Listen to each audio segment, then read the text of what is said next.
Hello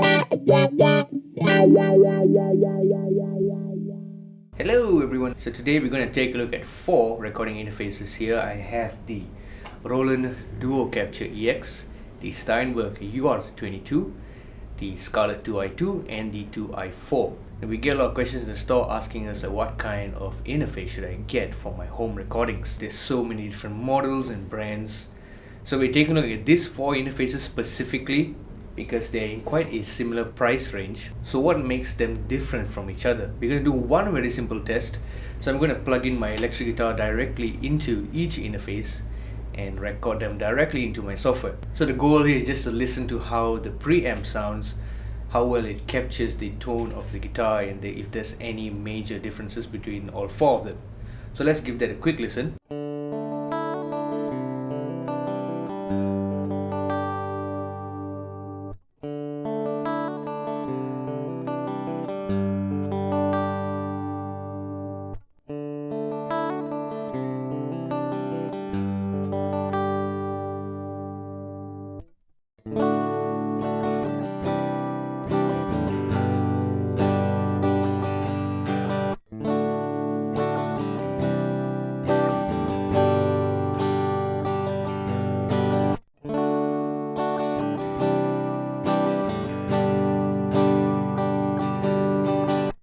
So now that you listen to all of that, the differences aren't very large. In fact, most interfaces in this price range tend to have pretty decent preamps nowadays. They take direct instruments much more better. They're starting to design interfaces which do not peak easily when you plugging in a bass or a guitar directly into them. A lot of them are recording at pretty high sample rates and latency is really low. So how else would you decide on which interface to get among these 4? So let's take a look at the in and outs of each of these interfaces now.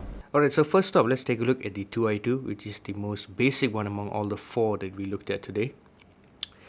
Simple 2 inputs, XLR 1/4 inch. If you're plugging in a guitar or a bass, you can just easily flick it to the instrument tab here. If you're plugging in a condenser microphone, you can turn on the phantom power here. And there's actually halo lights around each of the gain knobs here. So if your levels are good, it'll be green. If you're starting to clip, it'll be yellow and red. Next, you have a direct monitor input, so you can directly monitor your input instrument from here. And then you have 2 level knobs, so you got 1 level knob on the front here for your headphone input. And then if you look at the back, there are 2 outputs for your monitor speakers. So the back is really simple, it's just outputs for your monitor speakers and the USB connection to your PC. And this large knob controls the volume for the monitor speakers. Next, we're looking at the Duo Capture. So the front, again, the layout is pretty simple, same thing. 2 inputs for XLR or 1/4 inch. And then you have the gain levels for each input, and this is your headphone output volume. So at the back you have the power button, and to select input 1 is a high Z or low Z. So if you're plugging in a guitar into the first input, you should flick it to the high Z. So it's similar to the line and instrument tab that you have on the Scarlett range of interfaces. Only downside here is you can only select the high Z for input number 1, and then you have the phantom power switch, so you can turn it on or off there, and it has a similar function to the 2i2 with the direct monitor. You can even select mono or stereo. USB cable goes in here. You can select if you're recording your computer in here, 44.1 kHz, 48. If you're using a tab, you should flick it here. Of course, here this is your output for your monitor speakers. What's cool about the Duo Capture or the 2i2 is it has MIDI inputs and outs. And finally, you have a DC in for the adapter, which does not come in the box. Unfortunately, you'll have to purchase it separately. There's also a battery tab here, so it uses 3 AA batteries. What's good about that is you can not only use this for your PC, but you can also use this with your iPad. Now this is the UR22 from Steinberg. Again, you have 2 inputs, and only input 2 has the high Z option. So at the back you have a switch to turn your phantom power on and off. You have a couple of outputs for your monitor speakers, media in and out, and another switch to choose your power source here, which you can go between a USB cable power, or you can use, I believe, a phone adapter So you would not need to purchase a separate adapter for this unit. Now also on the front, you can see this is your knob to adjust the headphone level out, and another output knob to adjust the monitor speaker out. Now what's handy with the UR22 compared to the 2i2 and the Duo Capture is this nice mix knob. So you can go between just listening to your input instruments 100% and whatever you're mixing on your software 100%. Finally, we're looking at the 2i4, which is the most expensive among all these four models that we took a look today. So again, two inputs. You can easily select between line and instrument. So it's pretty easy to record two guitars or basses at the same time. A pad switch, which is really handy here if you have an instrument that has too much output on it and it starts clipping the gain stage. You can just press a pad switch and it'll minus a certain amount of dB to make the input less sensitive. So that is handy. Phantom power, it has the same mix knob that is on the UR22. You can choose to direct monitor in stereo or mono. You have a large monitor knob for the monitor speakers, and for the headphone outs you can select between inputs 1 and 2 or 3 and 4, which takes us to the back here. So you got your monitor outs and your RCA outs here, MIDI in and out, and your USB. Now what's very nice about the line outputs here is that outputs 1 and 2 on the RCA is getting the same output from the monitor speakers out here, the balance out.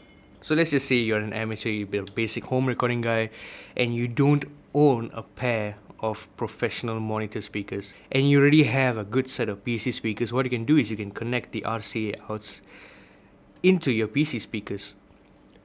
So you can monitor both using your headphone out and your PC speakers. This is handy for home recorders who don't have monitor speakers and they like gaming and watching movies on their PC speakers already, and they don't want to go through the hassle of choosing your playback source in the Windows settings and things like that. You can just permanently leave your PC speakers and your headphones plugged into the same unit and control the volume individually for each playback source. So let's just go through the differences very quickly. If you want a really basic unit, you're just going to do simple recordings at home, acoustic guitar, vocals, things like that. You don't want anything more complex than that, and the 2i2 will be perfect for that. If you're looking for something with MIDI ins and outs, but you want mobility and you do not want to get a separate adapter to plug into a power source, you can get the Duo Capture because it takes batteries. So it's really handy if you're in places where finding a power source may be difficult. If you want slightly better pre's over the Roland Duo Capture, then you can go for the Steinberg, which is perfect for its input and playback mix knob. Many ins and outs, a convenient USB adapter which you can use your own phone charger for this. And finally, if you want to record two instruments at the same time, which the Duo Capture and the UR22 can't do, well, you can, but you're going to get very different signal levels for each instrument. So instead you can get the 2i4, in which you can record two instruments simultaneously. If you need a pad switch, go for this. And if you need the RCA outs and the MIDI in and outs, then you go for the 2i4. So once again, the 2i2 for the most basic of recording functions. The Duo Capture if you need extreme mobility, so you can use batteries with this when using it with your iPad. The UR22, which has a very handy mix knob here and MIDI ins and outs. And finally the 2i4 if you're going to record two instruments simultaneously. You need pad switches, you need the RCA in and outs, and also a mix knob for your input and playback levels. Speaking about software, the Scarletts come with Ableton, the UR22 comes with Cubase, and the Duo Capture comes with Sonar. So there you go, those are some of the differences among all these four in terms of the ins and outs and what you get in the box and what kind of softwares that each of them offer. So hopefully that helped clarified some of your doubts and your confusion of the beginner level interfaces that you can get in the market today. For pricing info, you can check out musicbliss.com.my. Click like if you enjoyed the video, subscribe for more content, and see you real soon.